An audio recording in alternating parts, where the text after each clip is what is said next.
말씀의 제목 읽어봅시다. 시작. 내 이름으로 일컫는 백성이다.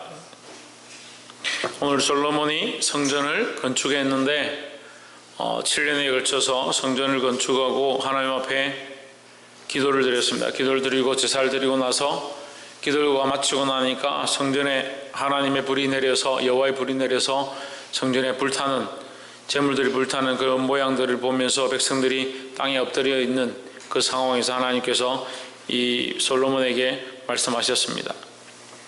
여러분, 우리 교회 가운데는 하나님의 음성이 들려야 하고 하나님이 원하시는 말들이 흘러가야 된다는 겁니다. 예배는 하나님이 원하시는 것이다. 우리가 누구 앞에 있느냐? 하나님 앞에 있다라는 겁니다. 그리고 특별히 예배를 인도하고 예배를 맡은 자들은 하나님 앞으로 백성들을 인도할 자들이고 하나님 앞에 세우는 데 힘써야 된다는 겁니다. 그래서 자기의 어떠함을 자꾸 드러내고 자기의 감정을 드러내고 자기 생각을 드러내는 게 아니라 우리가 이 예배를 통해서 하나님 앞에 나아가도록 해야 된다는 거예요. 7장 11절 말씀에 솔로몬이 여호와의 전과 왕궁을 필력하고 왕궁 건축하기를 마치고 솔로몬의 심중에 여호와의 전과 자기의 궁궐에 그가 이루고자 한 것을 다 형통하게 이루니라 했습니다. 하나님 앞에 드리고자 한 것을 다 드렸다. 하나님을 위하여 할 것들을 다 했다. 이렇게 얘기하는 거죠. 12절에 밤에 여호와께서 솔로몬에게 나타나사 이르시되 내가 이미 내 기도를 듣고 했습니다. 그리고 앞에 6장에서 솔로몬이 이 성전 가운데 백성들을 위하여 하나님 앞에 기도하는 겁니다. 이 성전 가운데 백성들을 위해 하나님 앞에 기도한다. 우리는 우리의 개인 심사를 하나님 앞에 기도하는 게 아니라 이 나라와 민족과 교회를 위하여, 하나님 나라를 위하여, 하나님의 영광을 위하여 기도해야 된다는 거예요. 특별히 기도하는 사람들은 이걸 똑바로 알아야 됩니다. 참 답답한 건요, 제가 교회 개척하고 지금까지도 계속 가르치는데 안 되는 게, 대표 기도자로 서는 사람들은 공예배를 위해 기도하고 하나님 영광을 위해 기도하고 그 다음에 뭘 위해 기도해야 됩니까? 말씀을 위해 기도해야 합니다. 그 세 가지가 대표 기도자들이 기본 해야 될 거예요. 예배를 위하여 기도하고 하나님 위하여 기도하고 말씀이 흘러가기 위해 기도하고 성도들 위해 기도해야 되는데,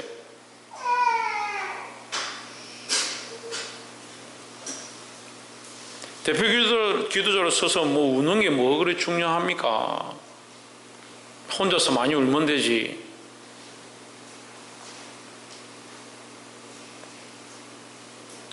기도의 원칙을 모르고, 그리고 설교자들도 설교의 원칙을 모르고, 찬양하러 선 사람들 찬양의 원칙을 모르고, 찬양을 하나님 앞에 드려지게 하는 것이고 백성들의 입술을 통해서 하나님께 영광을 돌리는 것인데, 근데 찬양의 원칙을 모르는 사람들은 영광을 하나님께 안 돌리고 뭐하냐? 자기가 부르고 싶은 노래를 부르는 거예요. 참 답답합니다. 설교자들도 마찬가지예요. 설교하러 서서 자기가 하고 싶은 얘기를 하는 게 아닙니다. 자꾸 자기 생각을 얘기하고요, 자기 상식을 얘기하고요, 자기가 지금까지 신앙생활을 한 걸 얘기하고, 그건 설교가 아니에요. 감정을 설교로 착각하는 사람들이 있습니다. 하나님 말씀이 흘러가야 돼요. 하나님이 오늘 이곳에서 우리에게 원하시는 것이 무엇인가, 이 말씀을 듣고 우리가 어떻게 살아나야 되는가. 그러니까 그 말씀이 뭐예요? 우리의 영혼의 꼴이고 양식인 거죠. 그럼 오늘 이 말씀을 듣는 자들이 이 말씀을 듣고 깨닫고 알게 되고 살아나고 강건함을 입고 하나님께 온전히 영광 돌리고 예배의 모습들이 회복되어야 되는데, 강단에 서가지고 자기 하고 싶은 얘기하고 간증하고 세상의 원리들을 얘기하고 그게 설교인 줄 착각하는, 그리고 이 나라 이 시대가 자꾸 그렇게 타락해 가는 거예요. 이 솔로몬이 하나님 앞에 기도했습니다. 뭘 기도하냐? 하나님 영광을 위해 기도하고 그 백성들을 위해 기도하는 거예요. 이 백성들이 하나님 앞에 돌아오면, 하나님 앞에 회개하면 하나님 그 기도를 들으시고 응답해 주시옵소서 하고 이 성전을 하나님 앞에 봉헌해 드렸습니다. 오늘 이 7장은요 성전 봉헌식이에요. 성전을 봉헌해서 이 성전이 하나님의 것입니다. 누구의 것이냐? 하나님의 것이다 하는 거예요. 예배는 누구의 것이냐? 하나님의 것이다 하는 거예요. 우리의 삶은 누구의 것이냐? 하나님의 것이라는 겁니다. 이게 부끄러운 줄 알아야 돼요. 하나님의 것인지 모르니까 자기 마음대로 자꾸 사는 겁니다. 자기 마음대로. 우리가 하나님을 기쁘시게 하기 위해서 어떻게 살 거냐? 우리의 인생을 하나님을 기쁘시게 하기 위해서 어떻게 살 거냐? 우리가 몸된 성전이고 또한 우리가 모여있는 이 교회가 하나님 기뻐하게 하시는 성전이다라는 겁니다. 여러분, 사람들에게 너무 신경 쓸 필요 없어요. 물론 안타깝죠. 너무 마음이 아파서 잠을 못 이룰 때도 있습니다. 그럼 사람들 바라보고 예배합니까? 사람들 때문에 예배합니까? 물론 이런 말을 하고 싶지 않지만 우리가 하나님 바라보고 하나님만 의지하고 하나님만 예배하고 하나님만 높이는 게 예배예요. 그게 성전된 모양이고요. 우리 각자가 그 삶에서 살아가야 되는 겁니다. 왜 자꾸 곁눈질 합니까? 다른 것들 바라봅니까?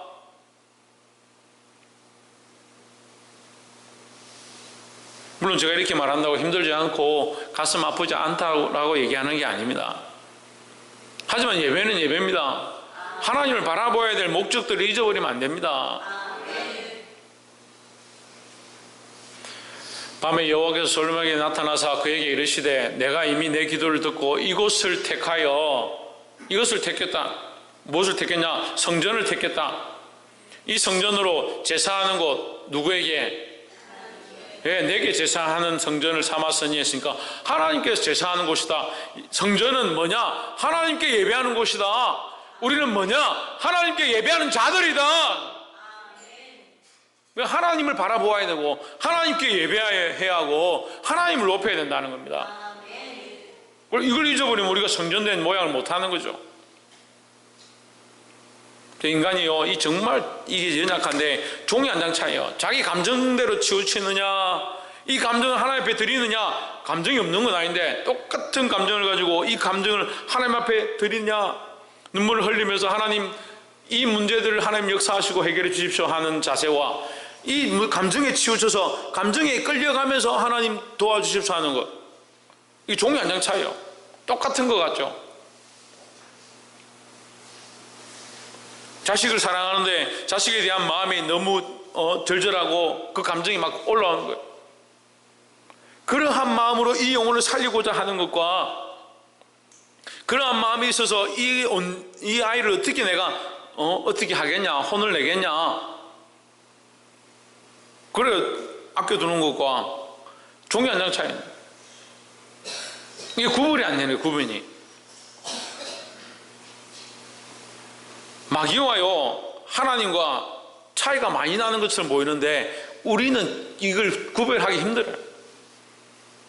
마귀의 권세와 능력이요 하나님 다음이니까 우리가 잘 안 보입니다. 이게 차이가 잘 안 나요. 그래서 마귀가 어떻게 변장합니까? 강명한 천사로 변장합니다. 하나님인 것처럼, 천사인 것처럼. 우리의 생각이요 이게 하나님 기뻐하시는 생각인지 마귀가 기뻐하는 생각인지 잘 구별을 못하는 거예요. 자기도 모르게 자기 감정에 쫓아가고요, 자기도 모르게 자기 생각에 쫓아가고요. 그러면서 그게 주를 위한 생각인 줄 착각하는 겁니다. 주를 위해 봉사하는 줄 착각하는 겁니다. 그래서 제가 예배 시간에 아이 안고 있지 마십시오 하는 이유들이 그런 이유예요. 이게 종이 한 장 차이거든요. 부모들이 가끔씩 어떤 착각을 하냐면 내가 이 아이를 너무 사랑하고 너무 사랑스럽고 귀해서 내가 이 아이를 안고 있다 생각하는데 이게 어떤 착각으로 바뀌냐면 내가 이 아이를 품으니까 마음이 포근하다, 내가 이 아이를 안고 있으니까 기분이 좋다. 종이 한 장 차이입니다. 우리가 하나님 앞에 예배할 때요 하나님께 영광을 돌리기 위해서 예배하는 거지. 그런데요 많은 사람들이 뭘 바라냐면요 은혜가 내 안에 있어서 좋다. 하나님 앞에 예배하러 나오니까 마음이 포근하고 안정감이 생기고 든든하니까 좋다. 정말 어려운 문제인데요 이게 종이 한 장 차이라니까요. 우리가 예배 가운데 해야 될 건요 하나님 앞에 영광 돌리는 것밖에 없어요. 근데 우리는 보통 어떻게 생각하냐면 은혜 받으러 나온다, 감동과 감화가 있길 원한다. 사실 그걸 원해도 되는데요 그게 목적이 아니에요. 우리의 목적은요, 하나님께 영광 돌리는 겁니다. 하나님께 영광 돌릴 때 하나님의 위로와 은혜와 갚으심과 감동 감화가 우리 안에 흘러가는 겁니다. 근데 인생이 이걸 자꾸 바꾼다는, 왜 바꾸냐? 구분이 잘 안 되니까요. 마귀는 어떻게 하겠습니까? 우리에게 뭘 자꾸 주겠습니까? 하나님 잊어버리고요, 자기 위로를 자꾸 받게 하는 거예요. 뭐 하고 나면 뭔가 좀 시원하고 후련하고, 예배하고 나니까 좀 만족하고, 주일을 참석했으니까 괜찮고, 기도했으니까 됐고, 자기 만족을 하는 거예요. 자기 만족을. 여러분, 때로는 우리에게 만족함이 없어도요, 하나님께 드려졌음을 믿고 감사해야 된다는 겁니다. 내게 제사하는 성전을 삼았으니 했습니다. 하나님의 것이다. 하나님께 드려졌다. 13절에 혹 내가 하늘을 닫고 비를 내리지 아니하거나 혹 메뚜기로 토산을 먹게 하거나 혹 연병으로 내 백성 가운데 유행하게 할 때에 14절 내 이름으로 일컫는 내 백성이 그들의 악한 길에서 떠나 스스로 낮추고 기도하여 내 얼굴을 찾으면 내가 하늘에서 듣고 그들의 죄를 사하고 그들의 땅을 고칠지라 했습니다.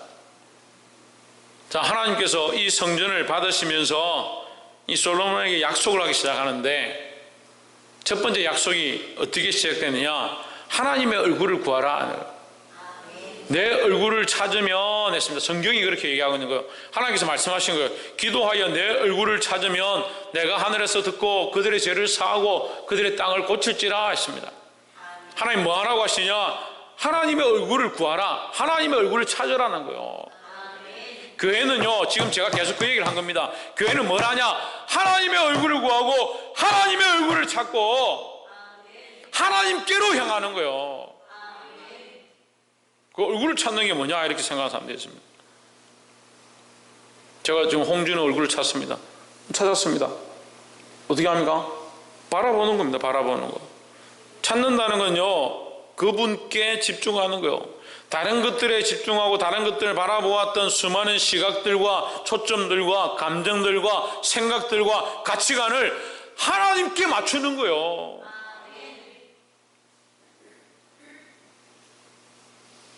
기도하여 스스로 낮추어 기도하여 내 얼굴을 찾으면 했습니다. 왜 낮춰야 되느냐? 왜 악한 길에서 떠나야 되느냐? 이렇게 생각하는 겁니다. 그 말씀을 한번 생각해 봅시다. 악한 길에서 떠나고 스스로 낮추고 기도하여 내 얼굴을 찾으면, 하나님 얼굴을 찾는 건요, 하나님밖에 없다는 거죠. 다른 시선들을 다 고쳐서 하나님께만 맞추는 거예요.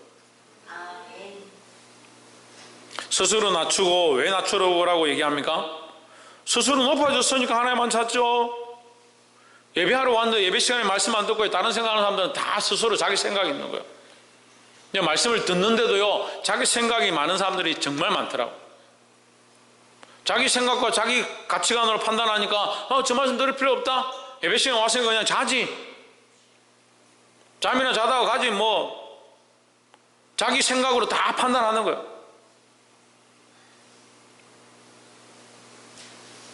자기 길과 자기가 판단하는 것들과 자기의 생각들을 고치지 않으면 악한 길에서 떠나 스스로 낮추고 이게 안 되죠.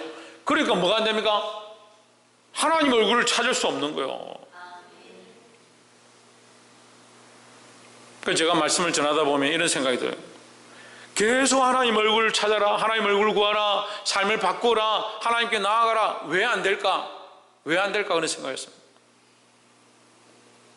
자기가 하고 있는 일이 악한 줄 모르고 스스로 자기를 낮추지 않으니까 하나님 얼굴을 찾을 수가 없어요.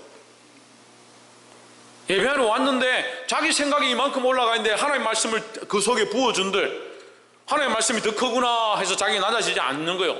자기 생각이 여전히 이만큼 있는데 하나님 말씀을 아무리 부어도 그 말씀은 말씀이고, 목사님 말씀은 말씀이고, 하나님 말씀은 말씀이고, 결정은 누가 하냐? 내가 한다. 내 생각이 더 많은데, 내가 더 똑똑한데, 내가 아는 게 많은데, 자기 스스로 높임, 그러니까 스스로를 낮추고 기도하는 게 안 되는 거예요. 스스로 낮추고 악한 길에서 떠나고 하나님 얼굴 구하는 게 안 되는 거예요. 사랑하는 성도 여러분, 오늘 이 말씀을 통해서 말씀이 우리에게 말씀하고 있습니다. 하나님 얼굴을 구하라는 거예요. 하나님 얼굴을 보기 원합니까? 하나님의 음성을 듣기 원합니까? 하나님의 뜻을 보기를 원합니까? 어떻게 해야 합니까? 우리를 낮추고 악한 길에서 돌이켜야 된다는 거예요. 생각들이 얼마나 많고 얼마나 자기 감정과 자기 가치관에 충실한지, 특별히 이 시대는 자기를 사랑하는데 너무 열심인 거예요. 열심히. 그게 자연스럽고 당연하고 모든 사회가 그렇게 가르치고, 직장과 사회와 학교와 선생과 가정이 그렇게 가르치는 거야. 아이들이 자기가 자기를 사랑하도록, 자기밖에 없다라고, 자기를 위해서 뭘 먹고 뭘 입고 자기를 건강하기 위해서 어떻게 할지를 그것만 가르쳐주는 거예요. 교회는 달라야 합니다. 낮추는 법을 가르쳐야 하고 자기 교만과 악덕을 보는 것을 가르쳐야 합니다. 그래서 누구를 발견해야 되냐? 하나님의 얼굴을 발견하고 하나님의 뜻을 발견하고 그 앞에 서게 되기를 주님으로 축복합니다. 15절에 이곳에서 하는 기도에 내가 눈을 들고 귀를 기울이리니, 16절에 이는 내가 이미 이전을 택하고 거룩하게 하여 내 이름을 여기에 영원히 있게 하였음이라. 내 눈과 내 마음이 항상 여기 있으리라 했습니다. 내 이름을 일컫는 백성에게 하나님께서 첫 번째 하나님의 얼굴을 구하라 하시고, 두 번째는 하나님께서 뭐라고 하시냐? 내 마음과 내 눈과 내 마음이 항상 여기 있을 것이다. 내 이름으로 일컫는 내 백성에게 있을 것이다 했습니다. 다시 말하면요, 하나님은 항상 우리를 향하고 있다는 거예요. 하나님의 마음과 하나님의 시각은 우리를 향하고 있다는 겁니다. 이게 감사한 말씀이기도 한데 두려운 말씀이기도 합니다. 하나님 항상 우리를 보고 계시고 항상 우리를 항상 향하고 있다.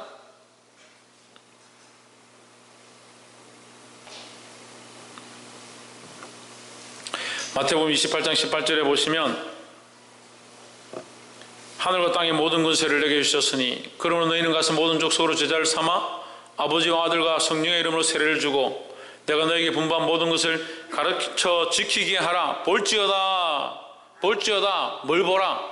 너희가 그렇게 하나님 말씀대로 살고 전도하고 많은 사람들 앞에 봉사하고 교회를 섬기고 나서 그런 중에 너는 알아라. 그런 중에도 너희가 눈을 들어 보면 뭘 할 수 있느냐? 볼지어다 내가 세상 끝날까지 너희와 항상 함께 있으리라. 항상이다. 항상. 세상 끝날까지인데 어느 시점에 어려움이 닥치고 고난이 닥치면 내가 너희와 함께하는 것이 아니고, 너희가 부유할 때도 가난할 때도 슬플 때도 괴로울 때도 내가 너희와 항상 함께 있을 것이다. 하나님이 솔로몬의 성전 가운데도 약속하셨고 아브라함에게도 약속하셨고 아담에게도 약속하셨고 바울과 예수님의 제자들에게도 약속하셨고 오늘날 이 시대의 모든 하나님의 백성들에게 약속하고 있습니다. 내가 항상 너희와 함께 있을 것이다. 여러분 정신을 차리십시오. 하나님이 지금 우리와 함께 하시고 우리를 떠나지 아니하고 우리를 바라보고 있습니다. 우리는 누구를 향해야 되느냐? 오늘 진우가 앞에 있으니까 뭐 계속 얘기해요. 내가 이 찾다가 내 얼굴을 진우를 보고 싶어서 진우를 봤습니다. 그래 보고 얘기를 계속 하는 거예요. 진우야 너 이렇게 살아야 되지. 그래 감사하구나. 너 함께 예배해서 좋구나. 이렇게 제가 얘기하고 있는데 진우는 만약에 딴 데 내 말하거나 말거나 이렇게 하고 있다면 그게 무슨 인격적인 관계고 그게 무슨 대화가 되겠습니까? 그렇게 한다는 게 아니고, 만약에 그렇게 한다면 하나님 우리를 향해서 뭐라고 하십니까? 내 마음이 내 눈이 항상 여기 있으리라. 내 마음과 내 눈이 항상 너희를 향할 것이다. 지금 이게 첫 번째 말씀하고 연결되는 거예요. 우리와 항상 함께 하시는데 우리는 어디를 보냐? 세상을 보는 겁니다. 우리는 어디를 보냐? 자기를 보는 겁니다. 자기를 보고 있고 세상을 보고 있고 자기가 사랑하는 것들을 보고 있으니까 누구를 볼 수 없냐? 하나님 볼 수 없는 거예요. 하나님 우리를 향하고 계신데, 하나님의 눈과 하나님의 마음이 우리를 향하고 계신데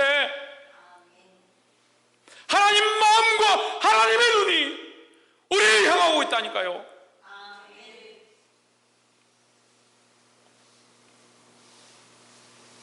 우리를 떠나지 아니하시고 영원토록 항상 함께 하시겠다는 이 약속이 오늘 저와 여러분 안에 있는 줄 믿습니다.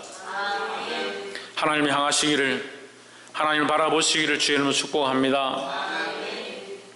마지막 세 번째로는 17절에 내가 만일 내 앞에서 행하기를 내 아비 다윗같이 하여 내가 내게 명한 모든 것을 행하여 내 율례와 규례를 지키면 18절에 내가 내 나라 위를 경고케 하되 전에 내가 내 아비 다윗과 언약하기를 이스라엘을 다스릴 자가 내게서 끊어지지 아니하리라 한 대로 하리라 했습니다. 자, 이 18절 말씀을 핵심적인 단어만 뽑아서 쉽게 말하면 중간에 있는 언약입니다. 언약. 끝에 있는 끊어지지 아니하리라. 뭐가 끊어지지 않느냐? 언약이 끊어지지 않는다. 하나님은 우리에게 이 언약을 끊지 않기를 원하신다는 겁니다. 특별히 무슨 언약이냐? 왕의 언약이다. 왕의 언약. 다윗과 언약하기를 했으니까 왕의 언약이다. 다윗으로 말미암아 이 왕의 권세가 끊어지지 아니하고요, 하나님께서 그를 보존케 하셔서 그리스도에게까지 연결되어지게 하셨습니다. 이것은 또한 오늘날 우리에게 유효합니다. 우리를 하나님께서 왕같은 제사장으로 부르셨습니다. 하나님 나라의 왕으로 부르셨습니다. 하나님 나라에 들어갈 자들로, 존귀한 자들로 부르셨습니다. 우리가 기억하고 있든지 잊어버렸든지 하나님은 이 언약을 기억하고 계시고 잊지 않고 있다는 겁니다. 이 언약을 끊어지지 아니하리라. 이 언약이 끊어지지 아니하리라.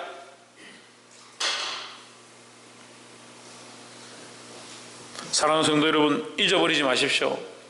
말씀을 듣고 잊어버리고, 책망을 듣고 잊어버리고, 권면을 듣고 잊어버린다 할지라도 하나님께서 우리를 향하신 이 언약이 끊어지지 않는다는 사실을 잊지 마십시오.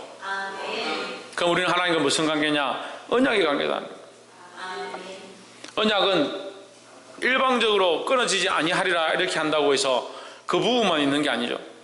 그러니까 이 율례를 떠나지 아니하고 이 규례를 지키면, 네가 그리스도를 믿으면, 그 십자가의 길을 걸어가면, 그것을 잊지 않으면,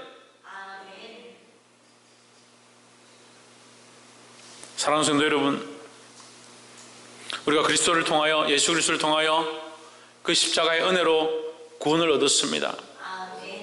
여러분 잊어버리지 마십시오. 옆에서 한번 봅시다. 예수 그리스도로 말미암은 십자가의 구원을 잊어버리지 마시다. 여러분 그걸 잊어버리지 않으면 그 십자가의 은혜가, 그 십자가의 피가 나를 살리고 그 은혜로 내가 영원한 구원을 얻었다는 사실을 잊어버리지 않는다면 하나님께서 이 언약을 끊지 않는다는 거예요. 이 하나님의 영원한 언약, 이것을 붙잡고 믿음으로 사시고 승리할 수 있는 저와 여러분 되기를 주의 이름으로 축복합니다. 기도하겠습니다.